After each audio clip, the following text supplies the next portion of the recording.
Before we embark on this voyage of self-discovery, you probably have questions about what happens in the counseling session. I'll try to cover the basics here. If you have more questions before you blast off, we're happy to answer them.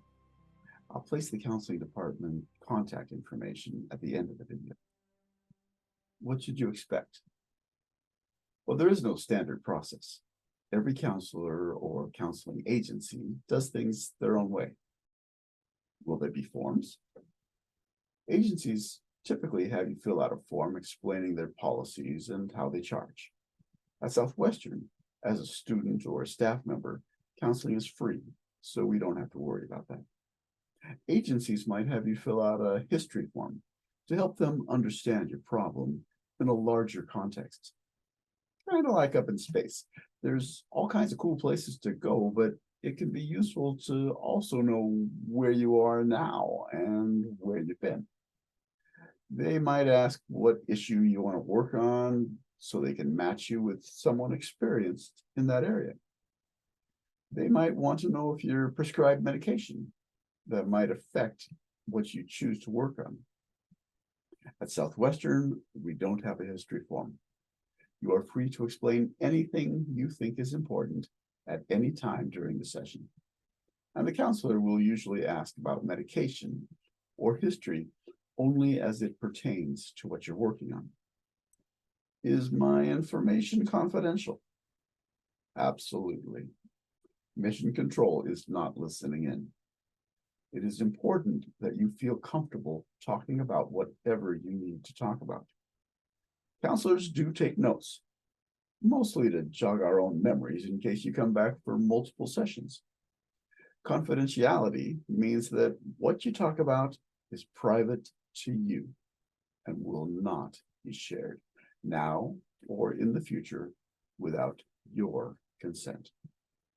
For example, let's say 5 years from now, you go to another counselor who wants to know about your previous treatment. You can request our notes or verification of just dates and times, but you can also decline the future counselor's request, and we won't send the notes. As an adult, 18 and over, the information is yours and yours alone. No one, not your parents, not your doctor, not any other college official, has any right or access to your counseling records. Do I need to prepare for my session? You don't need a flight plan. You can jot down what you're thinking, what you're feeling if you want to, but it's not necessary.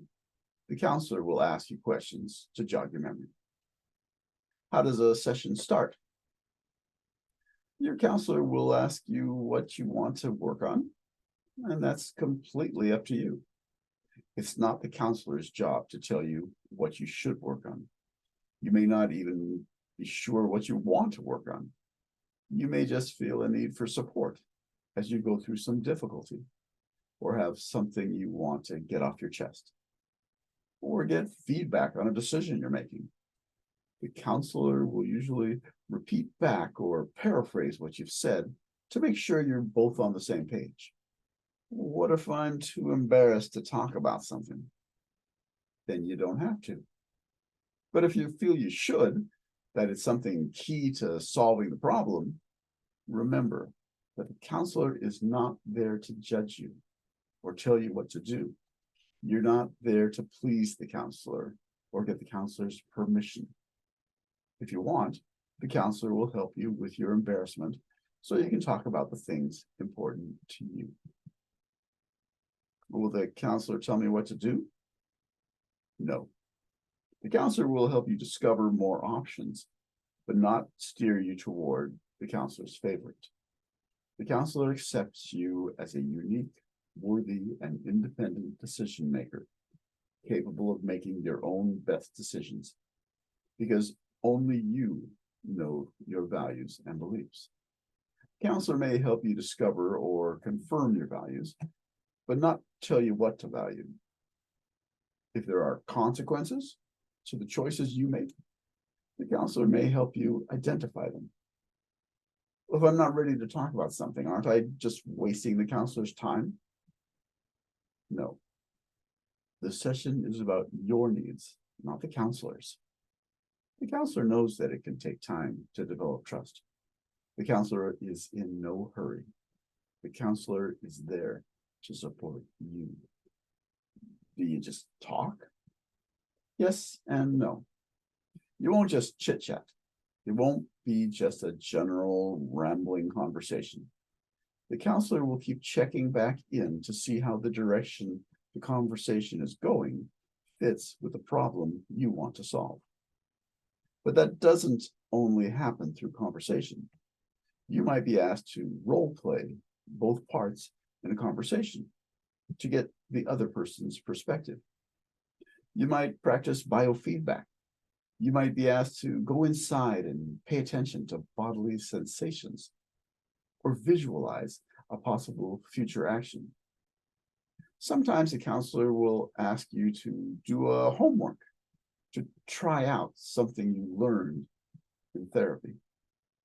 For example, you might be asked to write a letter to someone you're having trouble communicating with. But it's up to you whether you actually do the homework or even perhaps send the letter. Whatever the counselor asks, you always have the right to say no or ask for clarification. But what if someone is forcing me to go to counseling? If a dean or a coach or someone important to you insists that you see a counselor, you still have choice. Whether you enter the capsule is completely up to you. The counselor does not report back to anyone what happened in your session.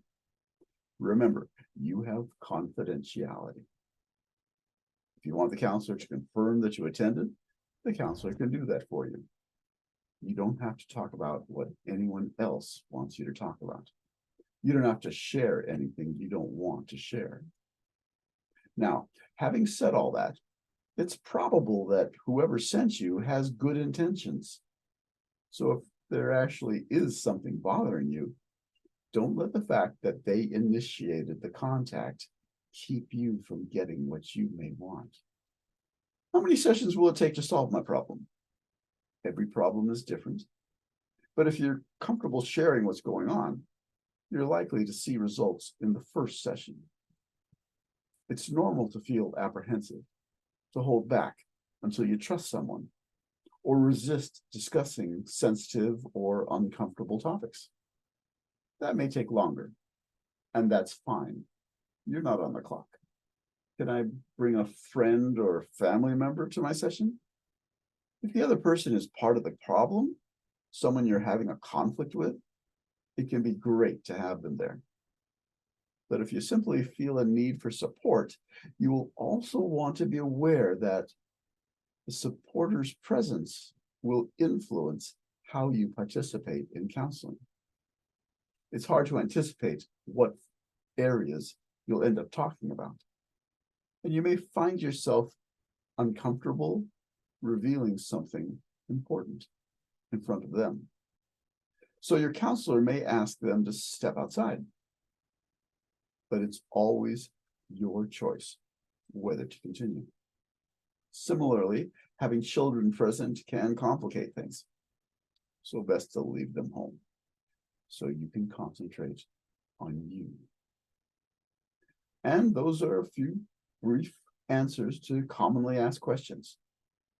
But you probably have more, so please contact us and we'll be happy to answer them before you set an appointment. Here's how to reach us. And of course, may the force be with you.